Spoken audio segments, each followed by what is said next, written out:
রাজধানীর পার্ক লেকগুলোতে এমন আপত্তিকর দৃশ্য এখন গা সওয়া ব্যাপার। শহরের যান্ত্রিক জীবনে হাঁপিয়ে ওঠা মানুষগুলো একটু খোলা বাতাসে শ্বাস নিতে ছুটে যান পার্ক বা লেকের ধারে, কিন্তু সেখানে গিয়ে এমন দৃশ্য দেখে উল্টো যেন দম বন্ধ হয়ে আসে।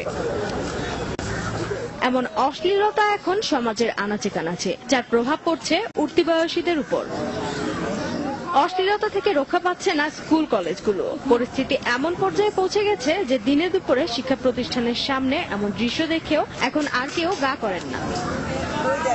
তবে এই অবস্থা যাদেরকে আতঙ্কিত করার কথা, সে অভিভাবকরা সন্তানের ভবিষ্যৎ চিন্তা করে ঠিকই উদ্বিগ্ন।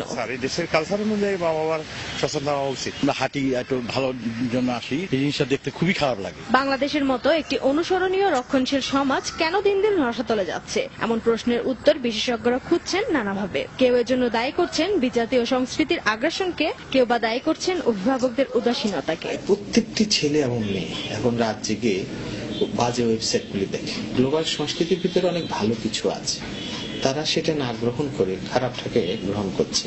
আবেগ স্বতঃস্ফূর্তভাবে তৈরি হয়, ভালো লাগা ভালোবাসা তৈরি হয়, কিন্তু সেটা আবার সহজে বদলে যায়, আরেকজনের দেখতে আরেকজনের প্রতি চলে যায়। এই যে অসহিষ্ণুতার জন্ম আমার কাছে মনে হচ্ছে গ্লোবাল সংস্কৃতির একটা কারণ। বাড়ির সবাই যার যার মতো কম্পিউটারে, নেটে, মোবাইলে ব্যস্ত।